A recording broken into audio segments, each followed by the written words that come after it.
బలవంతంగా మత మార్పిడికి పాల్పడుతున్నాడన్న ఆరోపణల మీద అరెస్ట్ అయిన వ్యక్తికి బెయిల్ మంజూరు చేసిన జైలు నుంచి విడుదల చేయకపోవడం మీద సుప్రీంకోర్టు ఆగ్రహం వ్యక్తం చేసింది. ఈ ఘటన ఉత్తరప్రదేశ్లో జరిగింది. ఈ ఘటన మీద న్యాయ విచారణ జరపాలని అలహాబాద్ హైకోర్టు ప్రధాన న్యాయమూర్తిని ఆదేశించింది. బాధితుడికి 5 లక్షల పరిహారం చెల్లించాలని.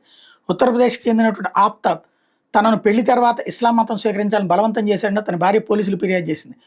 బీహార్ తీసుకెళ్లి బలవంతంగా మత మార్పిడి చేశాడని ఆరోపించింది. ఈ కేసులో అలహాబాద్ హైకోర్టు ఆఫ్తాబ్కి 2024 జూలైలో బెయిల్ నిరాకరించింది. అయితే తప్పుడు ఆరోపణలతో ఈ కేసులో తాను ఇరికించారని, తాను హిందూ మతం స్వీకరించారని ఆఫ్తాబ్ చెప్పారు. ఆమె పూర్తి ఇష్టంతోనే తమతో వచ్చిందని పేర్కొన్నారు. కానీ ప్రాసిక్యూషన్ మాత్రం అతను బలవంతంగా బీహార్ తీసుకెళ్లి ఇస్లాం మతం స్వీకరించేలా చేసినట్టు ఆరోపించింది.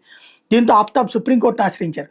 కేసును విచారించిన జస్టిస్ కేవీ విశ్వనాథన్, జస్టిస్ కోటేశ్వర సింగ్లు బాధితురాలు నిందితుడి పెద్దలు కుదిర్చిన వివాహమని, హిందూ సంప్రదాయం ప్రకారం వారి పెళ్లి కూడా జరిగిందన్న విషయాన్ని గుర్తు చేశారు. ఆఫ్తాబ్కి బెయిల్ మంజూరు చేస్తూ ఏడాది ఏప్రిల్ 29న ఉత్తర్వులు ఇచ్చారు. అయితే జిల్లా జైలు అధికారులు అతను విడుదల చేయలేదు. బెయిల్ ఉత్తర్వులో సబ్సెక్షన్ లేనందున అతను విడుదల చేయబోమని చెప్పారు. దీనిపై ఆఫ్తాబ్ మళ్ళీ సుప్రీంకోర్టును ఆశ్రయిస్తే ఈ ఆదేశాలు వచ్చినాయి.